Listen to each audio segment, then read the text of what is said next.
Salut les coachés, aujourd'hui on va aborder un exercice très complet mais aussi très casse-gueule, le soulevé de terre. Sérieusement, quand je vois le nombre de personnes en salle de sport qui arrondissent le dos comme le bossu de Notre-Dame pour faire du soulevé de terre, ça m'inquiète. Et en plus, petite parenthèse, Quasimodo il a jamais pécho la meuf à la fin. Eh ouais, donc ça sert à quoi de pousser aussi lourd si c'est pour arrondir le dos? À se la péter? Mon ami, tu apprendras qu'en musculation, il faut savoir mettre son orgueil de côté pour éviter de se blesser et pour pouvoir progresser par la suite. Donc aujourd'hui, on va apprendre le mouvement et vous commencez en écartant les pieds de la largeur des épaules comme pour le squat. Vous ressortez bien les fesses pour garder le dos droit et vous gainez bien vos abdominaux. C'est un mouvement qui sollicite énormément les abdominaux si vous le faites bien. Donc si vous ne sentez pas vos abdominaux travailler, c'est que vous êtes en train de trop tirer sur votre dos. Normalement, vous devez sentir comme une barre qui traverse votre ceinture abdominale et qui vous garde bien en place, bien droit. Bon, maintenant que vous êtes bien droit comme un piqué, ah tiens, ça me rappelle hier soir ça.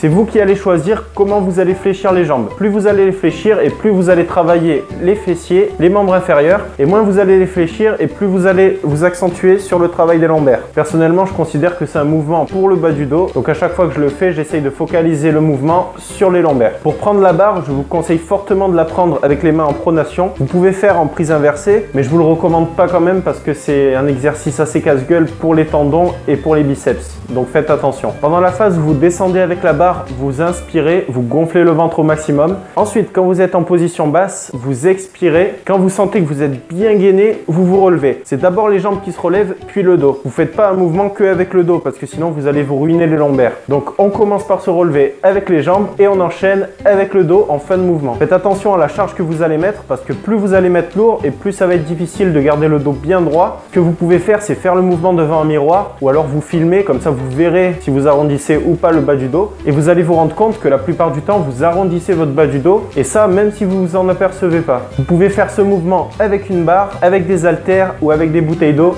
donc aucune excuse, vous savez ce qu'il vous reste à faire. Et voilà pour cette vidéo, j'espère qu'elle vous a plu. Pensez à la liker et à vous abonner si c'est le cas. On se retrouve très vite pour un prochain tuto, alors d'ici là, apprenez bien le mouvement et moi je vous félicite parce qu'aujourd'hui, vous vous êtes repris en main.